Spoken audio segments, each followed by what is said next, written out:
Eu não diria que eles estão nos estertores, porque eu não acho que é tão simples assim. Eles estão procurando montar a alternativa da terceira via, que foi muito bem, que foi muito preparada, né? Eu acho que também o que eu li nos jornais essa semana aqui, o que eu vi por todos os lados, confirma também o seguinte: o problema da terceira via não é a política miúda. Simone Tebet não se entende com Dória, uma parte do PSDB não quer o Dória, outra parte quer o Dória. Não é isso daí. Isso daí é tudo uma coisa que acontece lá, é a maneira pela qual vai se processando as tendências fundamentais da política. O problema-chave é o seguinte, que o deslocamento o posicionamento, vamos dizer assim, da burguesia de carne e osso em oposição à burguesia política, né? Aqui acho que cabe uma pequena explicação. Quando a gente fala burguesia de carne e osso, nós estamos falando propriamente dos empresários. Porque às vezes a gente fala política burguesa, por exemplo, o Aécio Neves é um político burguês, mas ele não é, né? Ele é um político, ele não é um burguês no sentido, digamos assim, social da palavra. Eu acho que a burguesia de carne e osso, ela está ou a ponto de, ou já aconteceu esse processo, se deslocar massivamente para o lado do Bolsonaro. Houve um jantar aí, há muitos indícios, né? Um dos indícios que me chamou a atenção, houve um jantar onde estava lá Votorantim, o Abílio Diniz, um monte de gente, alguns bancos, até bancos menores, né? Porque os bancos maiores são pela terceira via. Eu acho que nós estamos diante desse processo. Aí vai mudar o panorama eleitoral daqui para frente, né? Vai mudar totalmente o panorama eleitoral, se é que as coisas estão realmente nesse pé, né? Tem coisas interessantes acontecendo, né? Você falou do voto nulo. Hoje tem entrevista do pessoal do MBL trocando voto nulo para dizer que são oposição ao Lula e ao Bolsonaro. E o próprio Diogo Mainardi, que é, vamos dizer assim, um dos líderes do morismo, né? Defendendo o voto nulo também. Será que o voto nulo é uma saída, vamos dizer assim, para o bolsonarista arrependido? Como é que fica essa situação? Você acha que vai ser um escudo para muita gente, um biombo ali para muita gente se esconder? Um biombo. Um disfarce, né? Uma fantasia, um travestismo. O pessoal é pró-Bolsonaro. Falou voto nulo, é porque vai votar no Bolsonaro. Mas não quer se comprometer. Quer cometer o crime, mas não quer deixar nenhuma pista. Tá certo. O PT, desculpa, o que eu vi também é o seguinte: o PT não tem apoio absolutamente nenhum no interior do empresariado e nem da burguesia política. Um outro cidadão aí que quer se beneficiar do nome do Lula para sua eleição, o caso do Calil lá de Minas Gerais, eles declaram o voto no Lula, mas é isso, o PT não tem apoio nenhum na burguesia. Eu queria aproveitar esse comentário aqui do TP, dizendo: Ciro Gomes é a única terceira via que vai até o final com seu objetivo, tirar voto do Lula e bancar de pseudo-esquerdista. Mas eu queria te perguntar, por que o Ciro... Está todo mundo falando na morte da terceira via? Em tese, o Ciro Gomes seria a terceira via viável. Por que, vamos dizer assim, o capital não considera o Ciro uma terceira via de fato?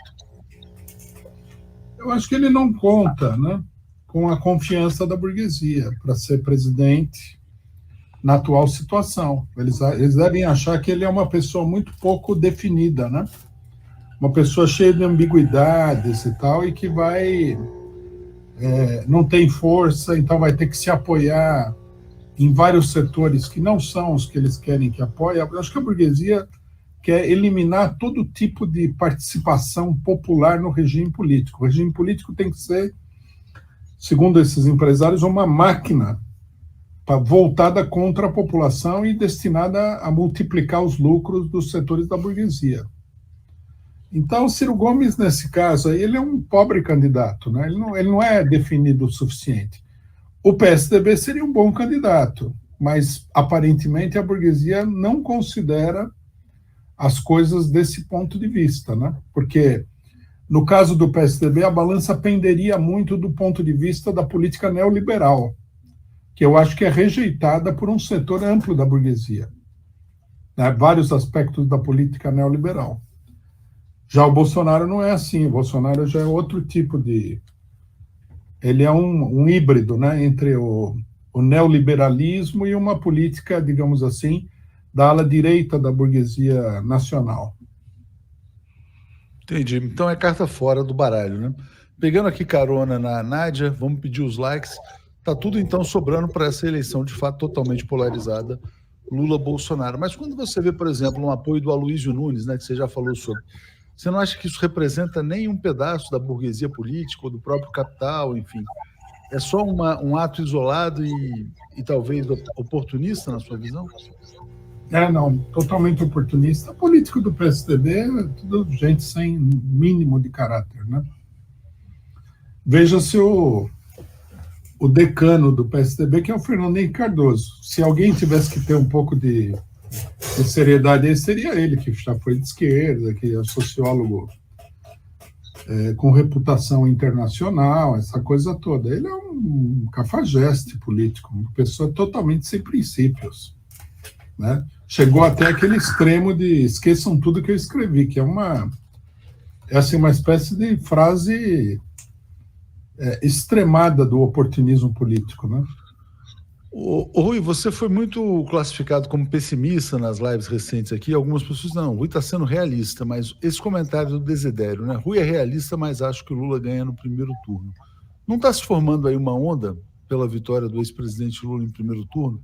Personalidades da vida cultural, Gregório do Vivier, Caetano Veloso, o Tabet também, do Porta dos Fundos. Não tem muita gente sinalizando que vai de Lula ou no primeiro ou no segundo, mas isso não está criando essa onda que favoreça uma eventual vitória mais rápida? Bom, eu pessoalmente não vejo isso daí, né? Eu acho que Caetano Veloso e outras personalidades aí, isso é uma espécie de refúgio do PSDB, né? Eles perceberam com bastante antecipação, eu acho, né, que o PSDB não vai ter centro, né? Que a maioria do pessoal vai de Bolsonaro e, logicamente, um Caetano Veloso e outras pessoas aí, Gregório do Vivier, não pode apoiar o Bolsonaro de jeito nenhum, seria a mesma coisa que dar um tiro na cabeça. Por isso eles estão apoiando o Lula. Agora, que isso daí vai fazer uma grande diferença, eu não creio, não. O que eu acho que é uma coisa muito preocupante na campanha do Lula, e eu, nesse ponto, eu também não estou nem um pouquinho otimista com isso, é que não há mobilização popular. O Lula depende do povo nessa altura do campeonato. A burguesia não apoia o Lula. Eu li várias matérias que confirmaram alguma coisa que eu penso, por exemplo, que até o momento, por exemplo, a integração do Alckmin, que é uma coisa pesada que o PT fez, né, que se indispôs com uma boa parte da sua base social, não atraiu nenhum setor da burguesia. É uma coisa... O PT achava que o PSD ia dar jogo para uma coligação eleitoral. Não aconteceu nada. Talvez, né, aconteça alguma coisa com esse Calil lá em Minas Gerais. O pessoal está muito... Esse negócio de Lula no primeiro, eu acho que ele pode descartar isso aí. Muito difícil.